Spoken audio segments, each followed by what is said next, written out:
My name is Richard Mireles, and I want to welcome you to the Prison Post. This is your podcast for conversations surrounding the need to reform prisons from the perspective of formerly incarcerated people, community members, and leaders in the restorative justice movement. The Prison Post will feature an episode every Wednesday with people who are in the fight to restore lives and heal communities. All right, welcome everyone. Welcome back to the Prison Post. Now, if any of you have seen our previous episodes, you might notice a little change in the format today, because today I, Jason Bryant, am here as the host, not the co-host. And the reason for that is because we have a very special guest today, someone who you should be familiar with, by the name of Richard Mireles. Yes, this is the Richard Mireles Hour. Hey, Rich, how you doing? Doing good. Great to be with you. Good. Kind of weird. It's kind of weird being on the other side. Okay. Don't wait. Just wait. It gets better. Try not to judge you. No, I'm not the one on the receiving end today, buddy. It's oh, you. yeah, I know. So before we get into your story, I want to tell everyone a little bit about you and some of the things that probably haven't been shared as the host about your journey so far. And then we'll get a little bit deeper into your story, if that's okay. Sound good? Absolutely. Okay.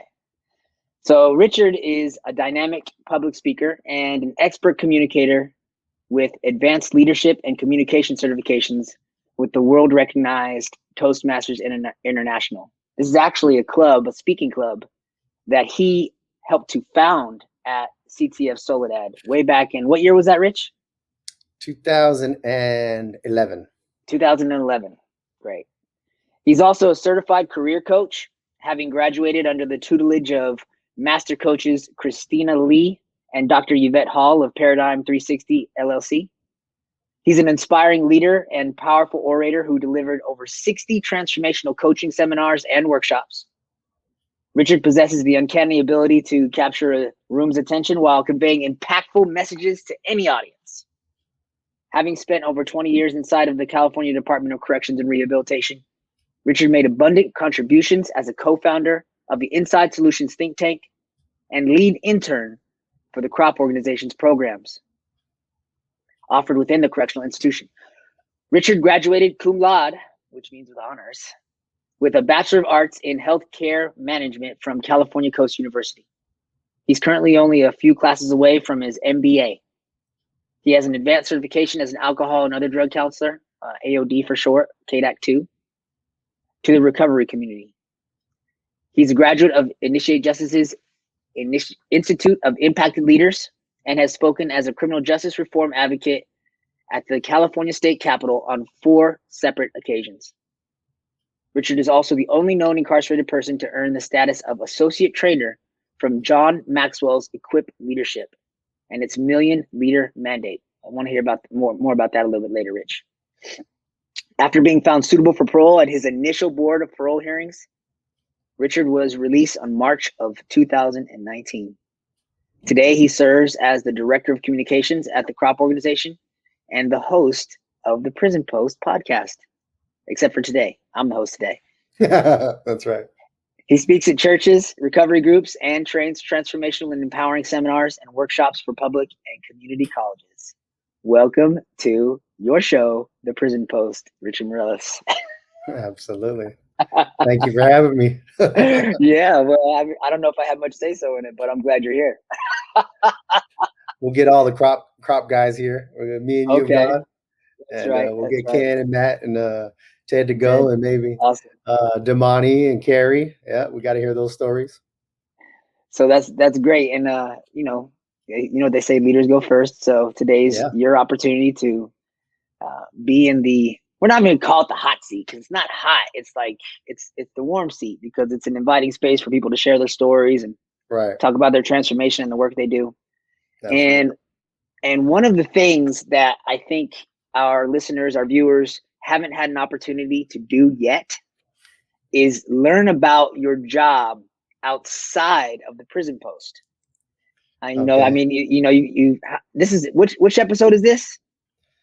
It's total. This is the 28th video podcast, but we have about 47 altogether, including our incarceration and transformational stories that I recorded before you got out with those who were Still our brothers who are still incarcerated.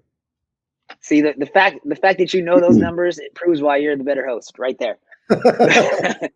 That being said, Richard is, as I said a moment ago, he's also the director of communications for the CROP organization, and his responsibilities as such are not limited to the podcast. So if you wouldn't mind, I think it would be great if you would create some space here to share a little bit of what you do for CROP as a director of communications. Yeah, definitely. CROP has given me a tremendous opportunity to work for them ever since the day, about a month after I was released. Our chairman of the board, Mitch Gray, pretty much gave me a shot fresh out and started me off at a decent livable wage, which was such a blessing coming out after 21 years. I didn't know what to expect. We had the audacious idea to start off with a podcast, but a year later with you and Ted coming home and Matt and Ken Oliver, I mean, here we are, and so as far as being the director of communications, a lot of people would think, podcasting is full-time, and believe me, it could be a full-time job. We're barely scratching the surface here, but it's probably 5 to 10% of what I actually do. I work on a CROP organization's website. I'm currently being mentored by our platform provider, Aloha Cloud Digital Networks, and she's helping me work on the back end of the website. What does that mean exactly? So when you see a front page of the website, like if you go to the home page or you see our restorative programs, our events page, podcast page, media center, that's what you see on the front when you click those home buttons. Okay. But for that to come up, you have to log in, get to the back side of it so that you can design those things. And then we're able to change the designs, change the layout, change the pictures, the videos, the captions, our color scheme, our font scheme, everything to do with the way it looks. For those of you who haven't been on our website lately, I encourage you to go at croporganization.org. You'll see that we have our live Twitter feed at Crop Organization 1. It's up on our front page as well, so you could see some of the things we're doing with our legislative side, our policy side, with AB 328, AB 628. So to be able to do that is a delicate process. I didn't realize how difficult it was and how easy it could be once you get the hang of it as well. So, I come out of prison. I didn't go through, the coding programs in San Quentin. And I didn't read one coding book. I didn't know anything about coding, and I'm not doing coding. Aloha Cloud Digital Platform is a place with our host, and they have simplified the process so that the average person can go on there and learn. And it's a matter of drag and drop system. And that makes it a lot easier, but what's the most challenging part of it though? Is there any challenges to, we're talking about someone who served a little over 21 years in prison. Coming out, you've been out for a little over 2 now, and you've been dealing with this website development. That's basically what it is, right? For a little more than maybe 3 or 4 months. Is that fair? Yeah, about 3 or 4 months. So what's the most challenging part of being, really the guy behind the scene and in front of the scene of a website? I think the most challenging thing is there are literally 100 things that need to be done. And on the surface, the average person goes there and sees events and how they could be scheduled, and past events and upcoming events, the podcast, and it looks like it's the way in which we intend, but it hasn't even got to the level of greatness in the way that we intend. So as far as like all the work that we've done in the past, we want to bring that on, highlight it, show it on the past event section, all the upcoming events that we have, whether it's on the policy side or with the Ready for Life program that you lead, our associates, letting everybody know our constantly evolving message. Well, our static message of who we are and what we do, and then the evolving ways in which we're growing, what we're doing, who we're working with. And that's changes week to week. A couple of weeks ago, we just came on board for AB 628, a workforce development bill. So the next thing you know, we need a policy page, and then it needs to be built out. So that there's no one to tell me, hey, here's everything that we need there. I need to go and do the research. What do other policy pages look like? What could our policy page look like? Can we get some video? Can we get some audio? Embedding that video, embedding the audio, creating the blog, spreading it through social media, getting awareness. We want people to be going to our website and staying there for as long as possible. So eventually we'll have a robust blogging program. Area where people come and blog about all the different aspects of what we're doing. And, it's literally a full-time job, and you could do it 12 hours a day for 2 or 3 months before getting caught up to for the way we would want it to look. And then it's a matter of maintaining it from there and continuing with the evolution process. So it sounds to me like you've got 2 full-time jobs, a podcast and website development management. What else do you do? Okay. Well, we just so happen to have 8, 9 social media accounts. Okay. So as director of communications, my job is to work with all of our is to lead our social media accounts. And so all those who follow us at Crop Organization on Facebook and Instagram and Twitter and LinkedIn, or Crop Organization's podcast, the Prison Post on Facebook and Twitter and LinkedIn, and we're going to be building a new one on Instagram as well pretty soon here, to do the work of keeping those updated on a weekly basis, on a daily basis. I work with we have a communications team, a small team of interns, 3 people, young people, graduates of Sacramento State University, UC Davis. We have Kendra, Harjeet, and Amy, and they give their heart and soul. They know a lot more about Instagram than I ever did. They were raised in a generation where they came up using it, and these are all things that I had to learn from scratch.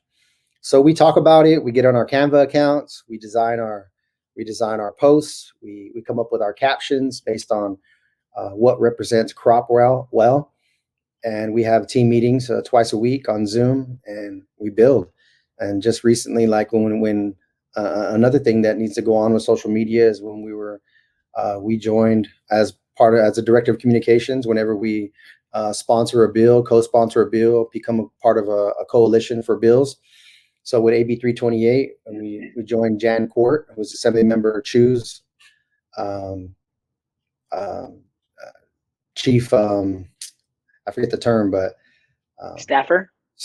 chief staffer, and her communications team. So we worked together with their communications team, and then we designed our posts, our language for our Facebook posts, for our tweet storm, and just work with them, and with putting out stories for the Sacramento Bee, so it's a lot of work behind the scenes. As far as, I didn't know anything what's Canva, so now we get a Canva account at Crop and go in there and learning how to use it, how to post. What's Buffer? Buffer is a system that we have that allows us to post on multiple social media channels at once. What's Twitter? Who are our audiences on Twitter? Who are our audiences on Instagram, on Facebook, on LinkedIn? How do you reach different audiences with different messages? So there's a lot of things to be done. Every one of those posts have to be written. All the posts have to, the captions have to be written. The posts have to be designed. And just like when your story came out with Lisa Ling on This Is Life with Lisa Ling, and President Obama does a tweet on January 1st, and it's a Sunday. We got to move it. We got to go. President Obama just came out with a tweet. Let's go. It's time to go to work. So I remember you saying, you made some comment to me about thanks for more work, Jay.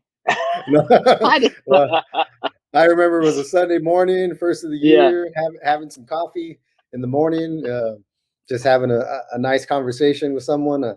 And next thing you know, the tweet comes out, and it's like, go to work, 2-3 hours straight, getting it out there, spreading the word of the amazing message that President Obama was willing to share about what Crop Organization did, the work we did with Lisa Ling, with Palma School, with Sion Green, with our Men Built for Others scholarship, our Men Built for Others book, him seeing it, the move. We feel that it had a strong impact on this nation. So, and when I started all these accounts, we had, no followers, and, now we're getting close to 1,000 on Facebook for Crop, close to 1,000 on the Prison Post, and close to 400 on YouTube, and close to 600 on Instagram. And we wanted to continue to grow. So I want to encourage everybody, follow us, subscribe. Some other organizations have been around a lot longer, and there's a lot of things that I'm learning, a lot of things that I missed. It's like when the Washington Post came out with the article that you had done with them, I could have reached out to them and said to tag us, and that could have helped. But I had to learn about tagging. So writing the post, there's a lot of work behind the scenes. Which is distinct from what we knew about tagging back when we were in our teens and 20s. Yeah, something totally different today. Yeah, definitely not spray cans on walls. No, you know what I mean? No. So I want to ask you, Rich, because I mean, you're a hardworking guy. You got a few other things though too. You got more to tell us about? Okay, we'll get to them later. Yeah, because right now, what I hear is three things. I hear that you're responsible for the podcast, for Crop's website presence, and for the social media campaign, which is robust. Which of those three things would you say is your favorite, that you get the most enjoyment from? And you don't have to say the Prison Post because we're on the Prison Post. I want to know from your heart. Oh man, that's tough. I'll answer it in this way. The website is the most challenging, but it feels good to be challenged. And coming out of prison, I felt like, okay, here's my capacity. We talk a lot about what is your lid, the capacity of what you can do. And I had this idea of myself that my capacity is right here. Working on the website and learning and recording Zoom videos with our host, Ellen, and then going back and watching the videos on how to do what she just taught me, I feel has lifted my capacity. I feel it's lifted my capacity to areas that I never dreamed in 21 years of incarceration that I'd be able to do. And I still know that I'm barely scratching the surface. So it's challenging, and I wish I could do that, 12 hours a day for about 6 months so that I could get super efficient and effective and fast. The most rewarding, though, I would say is the podcast, because I love people. I love to work with you, and I love the way that we are able to connect with people and draw out their story. Everyone has a story. Everyone has power that they can give, and a positive way to make a strong impact in this world. And so many of the people that we interviewed, they are all doing it in their own way. From the first episode up until now, these are all movers and shakers, hard workers, people that are committed, that have given their lives to service. We have a special place in our heart for each and every one of them. And it's really special to see these people that they are self-motivated. They are driven to give back. They wake up every morning and, they don't have to be told what to do. They do it because they want to do it. They do it out of gratitude. They do it as some of them do it as a form of amends, because they can't do anything else. That's their mindset now. Give back. Sure. That's great. So I mean, to some people, they might listen to this and say, man, that guy, he's doing a lot. Like, I mean, we haven't even gotten to your personal life, which I'd like to conclude talking a little bit about that, because you've got some things coming up this year that you might want to share. But you weren't always that way. And I know this because I've known you for a long time, and I've heard the stories about what your grandpa used to call you, about being a chichi baby. So, oh, you went there. I went there.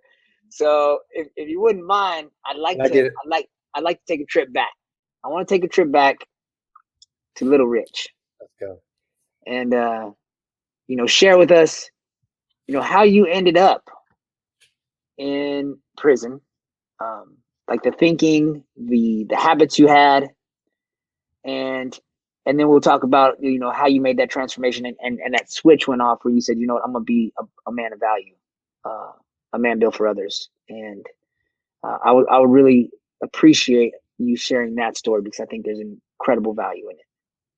Okay, feel free to stop me anywhere along the way and add any questions. But my mom had me when she was 17 years old, and she didn't know how she was going to do it.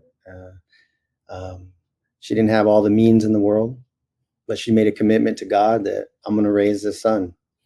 And, up until the age of 10, I always felt loved by my mom. I felt affection. I felt had a close relationship with my grandparents, my mom, my grandma, my grandpa. They instilled great morals and values, and it taught me how to treat people, how to love people. And I think most of the best qualities of when I'm at my best with empathy and compassion and service, it comes from watching them. My grandpa's a Vietnam vet, 4 tours in Vietnam. He has been a man of service for 50 years. He still volunteers for 6 or 7 veterans organizations at 75 years old. He's been retired for 20 years and you still can't slow the guy down. My grandma's the same way. She's 80, tough to slow her down. She's always giving. She makes blankets and tote bags and neck massagers, and she just go, give until it hurts. My mom's the same way. She loves people, loves to see them smile, loves to give.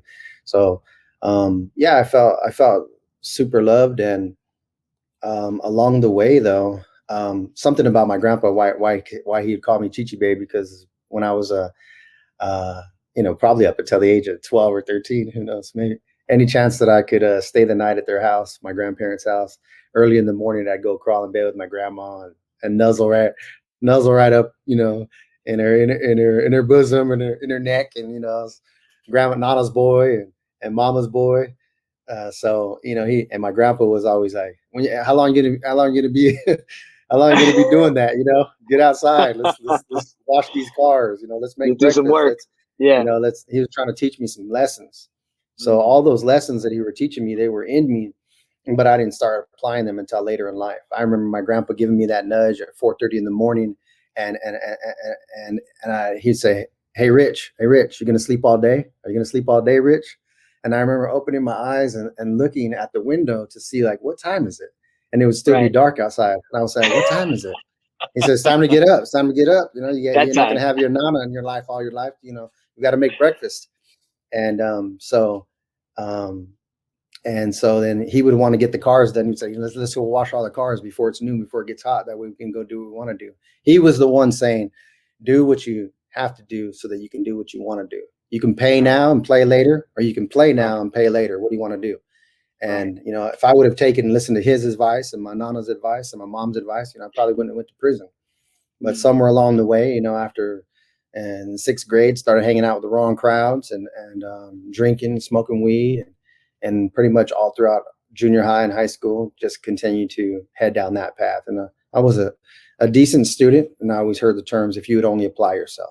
You're so smart if you would only apply yourself. I thought teachers would just be nice.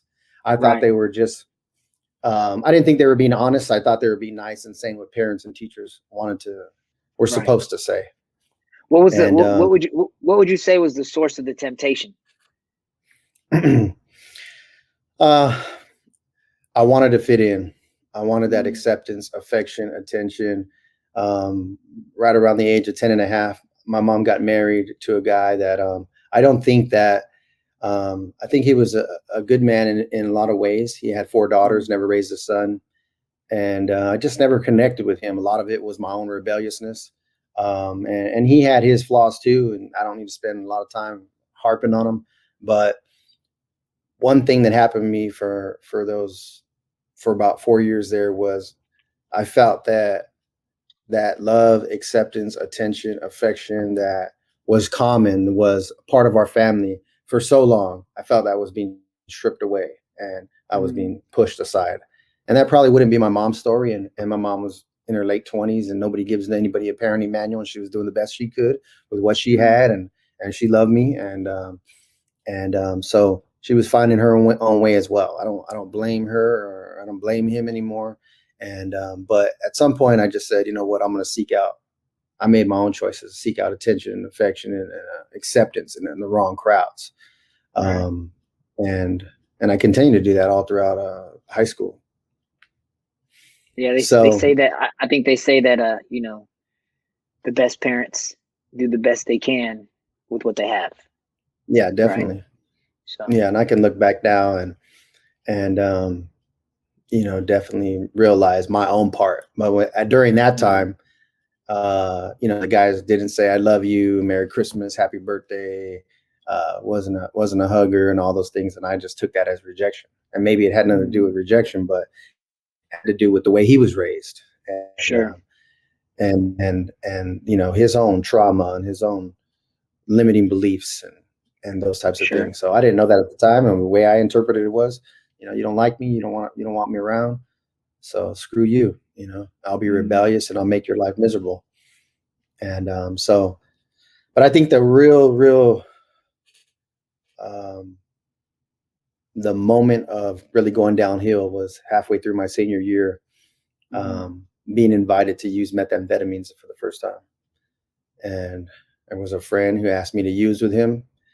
Being the life of the party was something that I desired, and most of it came through drinking in high school, and as often as I could, as much as I could. And people wonder, like, well, how come some people are social drinkers and some aren't? And for me, I mapped that back to I remember one of my uncles giving me my first shot of tequila, probably at 12 years old, and him asking me. No, I remember asking him, "How many of these can you drink?" So it's probably like probably a double shot of tequila, and I remember asking him, and I thought like that drinking was a rite of passage. When you can stand around the men with that red and white Budweiser can, when you can have a shot with the fellas, with the men, that meant something. That you were grown. Like I'm one of you now. Yeah. So I wanted that. I wanted them to say, "Come on over here. You can hold your mud, have a beer, have a couple beers." But I remember the day when I had that first shot, and I asked him, "How many can you have?" And I think I meant like, "How many can you have before you get sick and get freaking poisoning and stuff?" Right. But and I remember him slamming his hat on the table. Oh shoot, sorry. And he said, "Hey, if you're gonna drink 3, you might as well drink 33." And to this day, I don't know what exactly he meant, but the way I interpreted what he meant was, if you're gonna drink, you don't ask questions. You drink to get drunk, and don't ask questions or don't do it.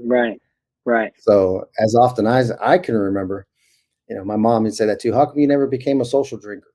And I think that's where it started. Like, you drink to get drunk. That's the purpose.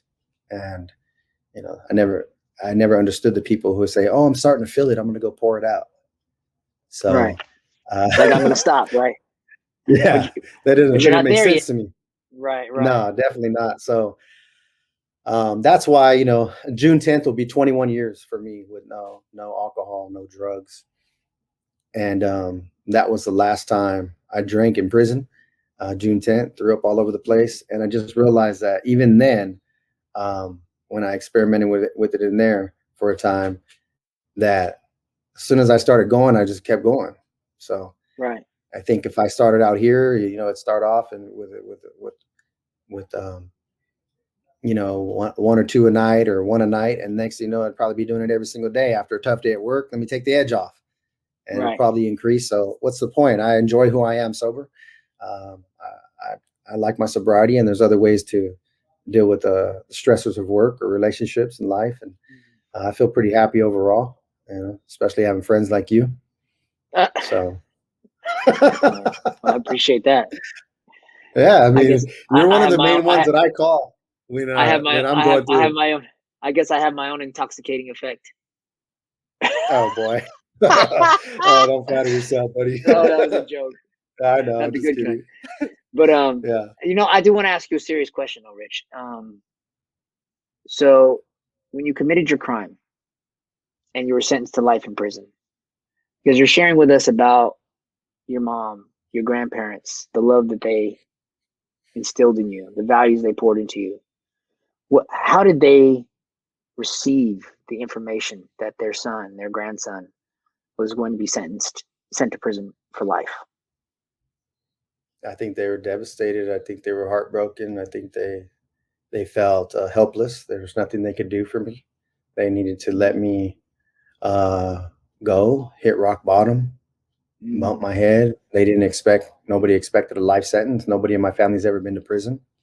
Mm. Even me, I thought, okay, maybe 5 or 10 years.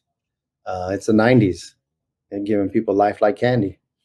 And not that Yeah. I didn't deserve it an excessive amount of time or the amount of time I got, but I think they were blown away that, my family believes you do the crime, you do the time, and you tell the truth. You mess up, sort of like your dad, tell the truth. Hmm. Just go and tell them the truth. Not Yeah. knowing that when you do go and tell the truth, that they're using it to try to get you to die in there. And that doesn't mean that we didn't have our part in getting ourselves there. But I don't think that the systems come from is more of like the punishment model where they want to keep you there for as long as possible. Oh, you're 15? Who cares? Oh, you're 17? Who cares?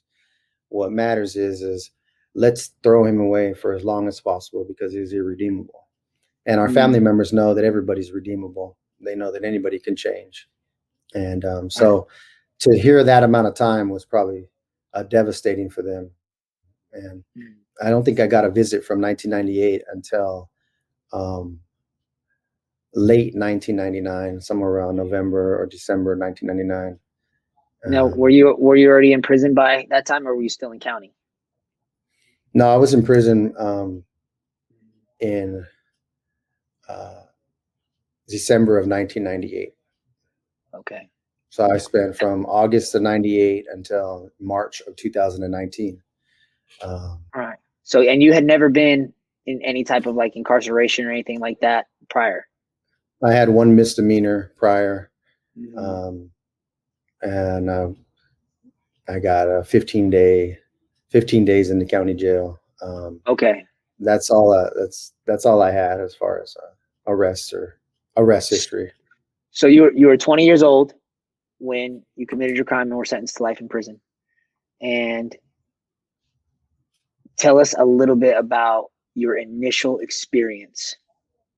Did you start off on a level 4, maximum security? Started off in level 4, Calipatria. Okay, so tell Maximum us a little bit security. about your initial experience at 20 years old on a level 4 maximum security prison for the first time. I think in the county jail, you hear all the war stories. You hear how crazy a level 4 is. So I knew I was probably going to go there with 25 to life. So I started asking as many questions as I could. And so I didn't know what to expect, but I just went there. I never was a formally jumped in gang member from a neighborhood. So knowing that, being born in Southern California, living in Southern California, that I would automatically be placed under the Southern Hispanic umbrella. And so I figured do whatever it takes to survive. Once I got there, I remember walking in the building, putting on the hardest face that I could. And the goal was keep the spacesuit alive. If I'm in space, don't let anything happen in the spacesuit. You're in prison. Don't let nothing happen to yourself. Do whatever it takes to make it. I need to make it out of here one day. You know the feeling of going in 99, me 98, and then my earliest possible release date wasn't until December of 2021. Here we are. It's not even December 2021 yet.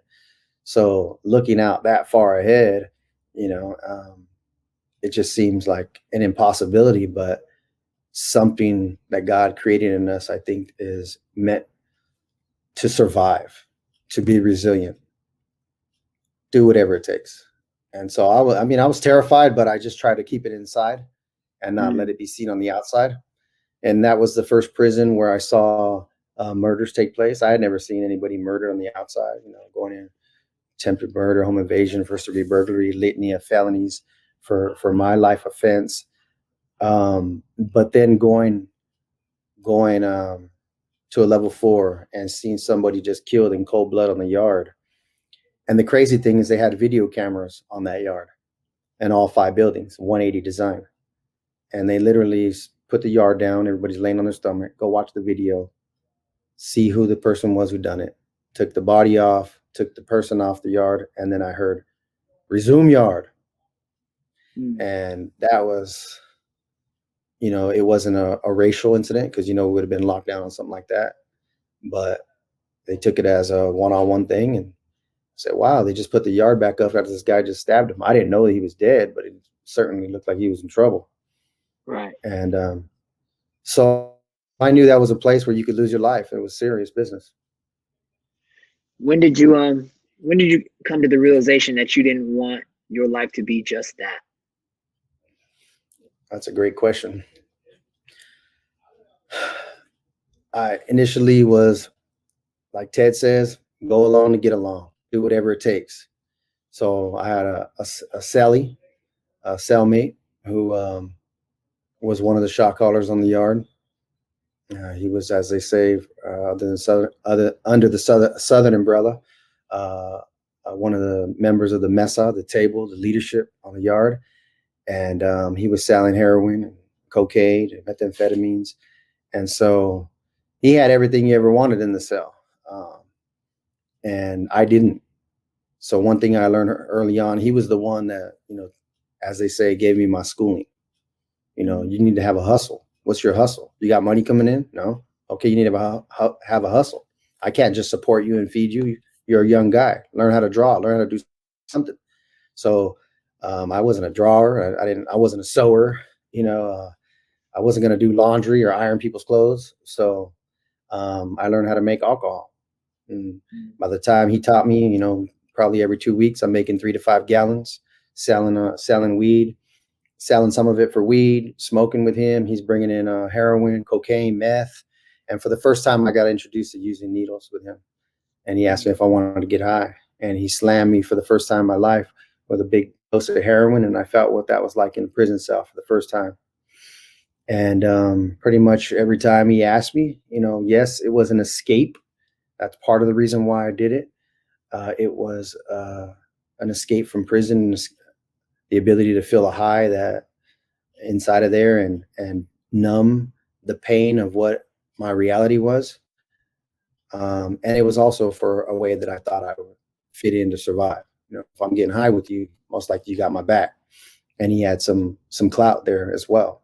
And so, yeah, we kept using for about 10 months. And I knew that, looking down at my arms, I was glad my family wasn't visiting me at the time. They definitely weren't getting letters about me doing heroin now, using needles now, something I never did on the outside.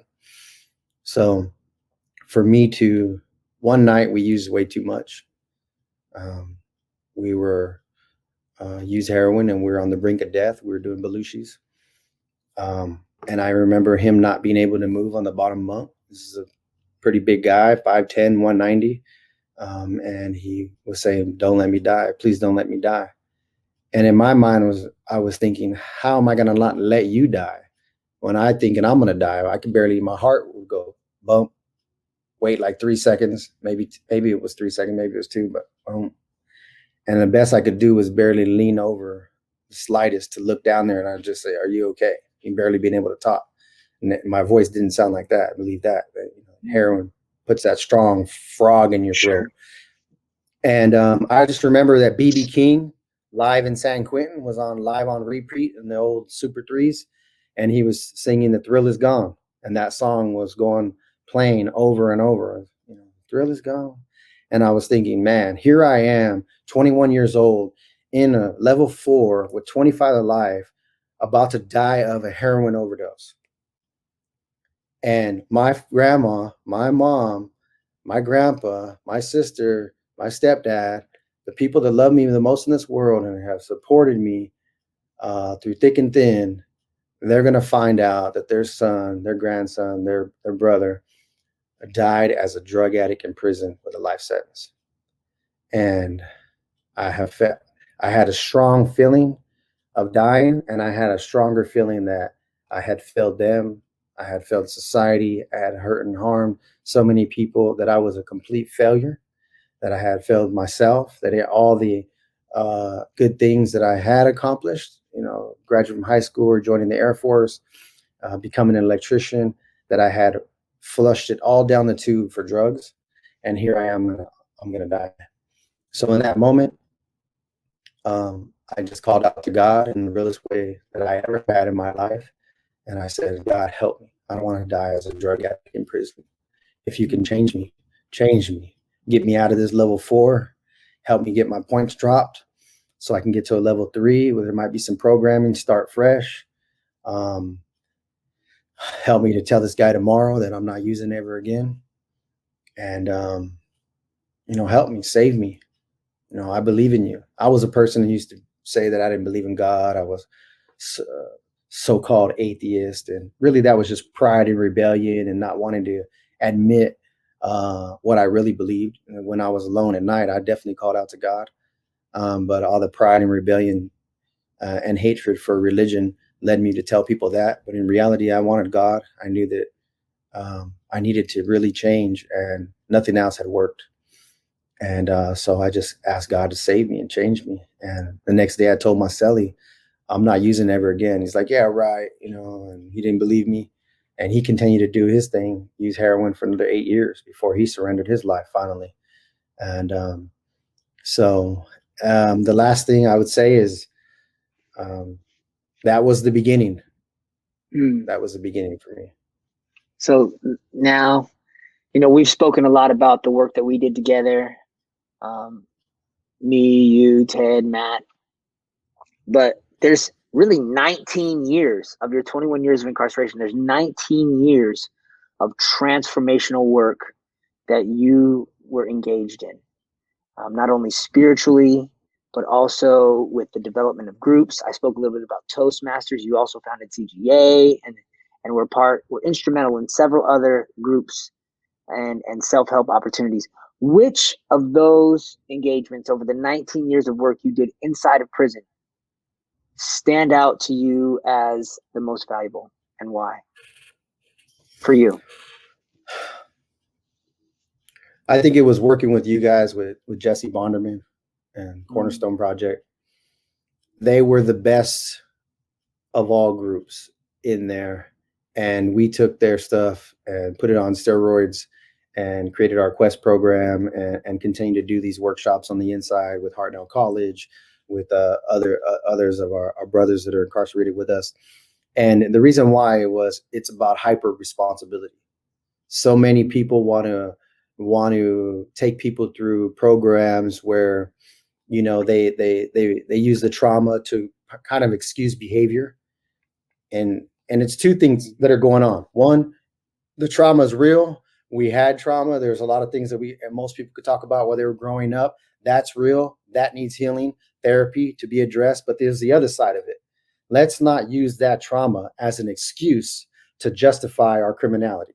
There's a lot of people that experience trauma and they don't go to prison with life. They don't go stab people, kill people, shoot people, things like that. So how come they didn't and how come you did? Well, eventually you got a hold of some beliefs and started making some choices. Are you willing to change those beliefs? Are you willing to address those beliefs? We got in Cornerstone and they took that hyper responsible approach. And I'll always remember the day when they gave us that football analogy, which was, I thought I was, by the time we worked with them in 2012, 2013, I, like you said, had already been the president of Toastmasters, graduated in there as a valedictorian, teaching and preaching in the chapel, founded Toastmasters. It was 2008. And AVP, CGA, had a bunch of groups under my belt, thought I was doing something. But I got in there and they dressed me down about being arrogant and prideful. And I was thinking like, man, you guys, I was offended. I was defensive. And I remember the football analogy they gave is, imagine you won a game 40-0 and your coach brings you into the film room to look at the film. And he's like, Jay, you missed that block right there. You missed that tackle right there. And you missed that ball. You could have caught that touchdown right there. And that would have made it 47-0. And most of us who are incarcerated would think like, what the heck's your problem? We won 40-0. Why are we even watching this video? And their perspective was, I'm not here to pat you on the back for the good things you did in here. I'm here to help you become the best human being that you could possibly be, and to help you to look in the mirror to address the real issues that got you in here. Those, as the board talks about, those contributing factors, those causative factors, those ways of thinking, ways of believing that led you to commit this crime, led you to become living a criminal lifestyle. Sure.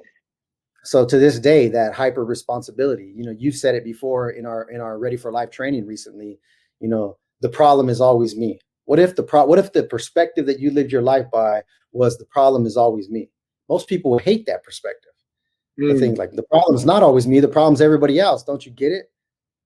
And what if you own the perspective that the problem's me? And what we mean by that is, what if you took a hyper responsible look at the way that you're relating to people, to life, to organizations, to relationships every single time, and owned your part, and how you're contributing to those things, and how you're contributing, and even if that other person, like you always say, even if they're 95% responsible and you are 5% responsible, are you going to play the victim and try to excuse your 5% like most people do?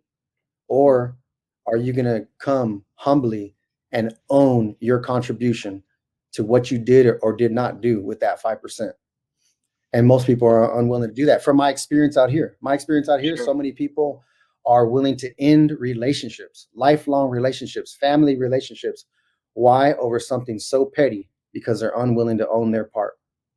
Well, I'll say this: you definitely owned your responsibility, took accountability for the choices you made when you committed your crime, which was evidenced by the result that you received when you went to the board of parole hearings and were found suitable on your initial hearing. And I'll never forget that, because when we found out, when you came back and you shared the testimony of what the commissioner actually said about how the way you chose to show up and own your contributions produced healing in your victims' hearts, that was profound. And they actually stayed there to hear the verdict that you were going to be released, which is, again, that's unprecedented. So I wanted to say that. But what I really want to ask you, because we only got a little over 10 minutes left, is I want to ask you, Rich, because you're the first member of our team to be released. So you're the first one to really experience the challenges in reentry. Would you be willing to spend a little 5 or 6 minutes talking about the challenges that you individually faced in reentry when you came home? Yeah, definitely. I mean, I think I could barely sleep the first 5 or 6 days. The most I could sleep is maybe 2 hours. There's just that sensory overload where I could hear my heart beating. I slept in a room where there was no light, and my heart would beat fast because I wasn't used to sleeping in darkness, or you can't see your hand right here in front of you. We're used to being woken up in the night with a flashlight, and there's always light coming in either through the day room or through the moonlight. And being in the darkness made my heart beat fast. I remember going to a transitional house, coming here to Sacramento, a place I never lived before, because as crop organization, we said that's going to be our headquarters. So that's where I'm going. Oh, you don't know anybody there? You never lived there before? So what? I'm going to take a stand for my team. And doing that, though, being in a transitional house, most people don't know the transitional houses are in the worst parts of neighborhoods. I remember somebody blessing me with a blue pair of shoes, and I'm up here in Northern California, and I never wore those blue shoes. I remember not leaving the house to go to the liquor store, the drug store, not the drug store, but the grocery store, unless I was with other people, because I didn't know anybody, and I just didn't trust myself walking through a neighborhood I didn't know. I didn't want to get killed. There was actually a drive-by shooting at the transitional house that I was at. And then after leaving there, and that transitional house was called Restoration House, a faith-based program, pretty good place to be. Living with 7 or 8 other people in a house where a couple of them are committed to still doing drugs. Right. And it's like, dude, you're up here doing drugs in my area, not in my room, but in my area. If the parole comes over here, you go back and do your little 15 days. I go back with life. Right. So, like, get that stuff out of here. And then them not expecting us to tell, right. Oh man, don't tell, don't be a snitch. Well, you're putting my life in jeopardy. Right. So, what was get that stuff out of here. What was your experience with, like, services from parole? as far as like, I mean, granted, you were a part of our team, so you had an employment opportunity awaiting. Yeah. But outside of that, what did parole extend to you in way of like services or direction for employment? The only thing I ever remember them extending to me is bus passes. Well, if you need some bus passes, come over here and get some bus passes. I don't remember anything about housing, clothes. There's a, if you do go with the Sacramento County Base Coalition Transitional Housing Program for lifers, they don't let you choose where you want to go. The house I was going to had 7 men there. It was faith-based program. It had been there 15, 16 years. If you go with them, I paid my own rent. But if you go with the CDCR system where they pay your rent, well, what happens is they put you wherever you want. You might be in a house full of a bunch of short timers still doing dope. And here I am as a lifer knowing if I mess up, and they're not going to come, parole is not going to say like, oh, that wasn't yours because it was on your side of the room. They don't care. They have totally objectify us out here. And, we came out with, almost having a job, almost a master's degree, advanced certifications. They don't see us in that way. They still objectify us and look at us like less than. They still to this day say, oh, hey, this is one of my lifers. This is one of my lifers. I'm like, fool, I'm not a lifer. I've been out 2 years and 3 months. I don't know how but that just reveals, their language reveals how they see us. So, and then trying to find an apartment, by then, I'm making, and I don't say this, I say this in a humble way, but somewhere above 40,000 a year. And every apartment that I go to, before even filling out the paperwork, they ask me, do you have 2 years of rental history? Do you have a 640 credit score? Do you have a year of pay stubs? I didn't have any of that. Oh, well, don't even fill out the paperwork. So it's just, again, an objectification. Are you a felon? Yeah. Oh, don't even fill it out. Right. Now, what happened? Because I remember you had some issues with your credit, where there was some identity theft that happened while you were in prison. Yeah. Was there any services to help you from, whether it was parole or any type of reentry service to help you get your credit together? Absolutely not. Nothing to help me get my credit together. And no one to give me any advice. Matter of fact, to be able to prove it to the credit bureau, somebody had stolen my identity for 12 years, ran up $70,000 in debt, 19 fraudulent accounts. Somebody in Idaho who has a truck parked outside of their house. Once I realized how to use Google geography or whatever maps, I could see this truck parked outside their house from Ally Bank, a bank that's not even in California. I had to fight with parole to give me a tracking sheet to prove. Now I had to fight with them to prove that I was actually in prison. Man, give me something to show I was in prison so I could show these credit agencies. And then I filed a police report. They didn't care. They never have got back to me. But here we are 2 years later. I've only been able to clear 12 of the 19 fraudulent accounts. And now I finally found somebody who's a master credit builder who's working with me to clear it up. And, it's sad. Well, the good news is you're over halfway there.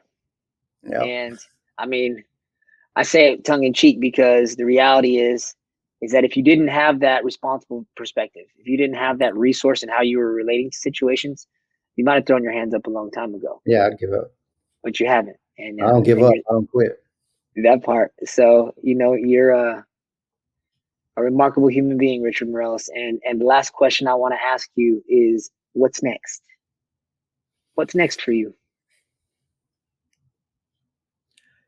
Even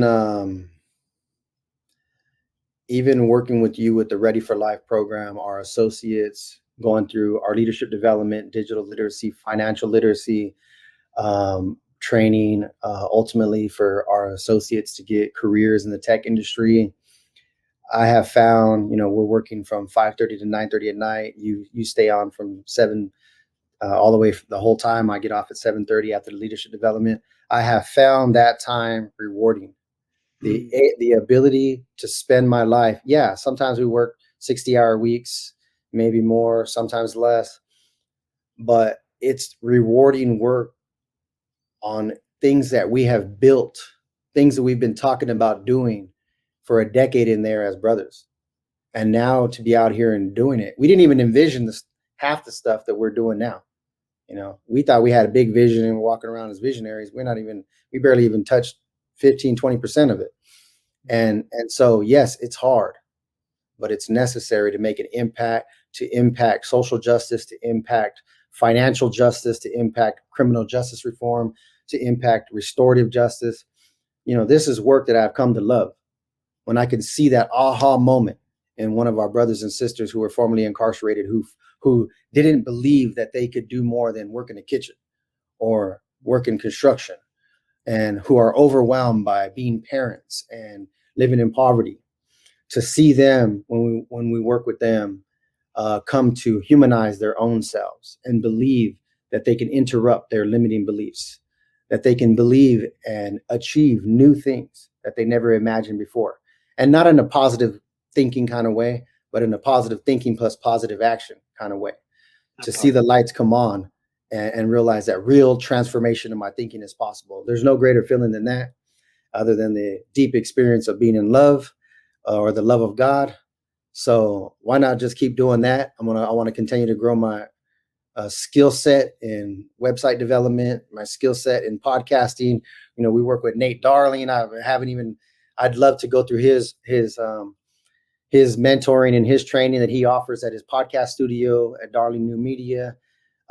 He offers training so people can learn from scratch. He helps in so many ways. I'd like to learn more about, creating on social media, becoming a creator. I'd like to become a creator for Crop on YouTube, especially. We want to get to that, 1,000 subscribers mark and continue to grow this and monetize our podcast.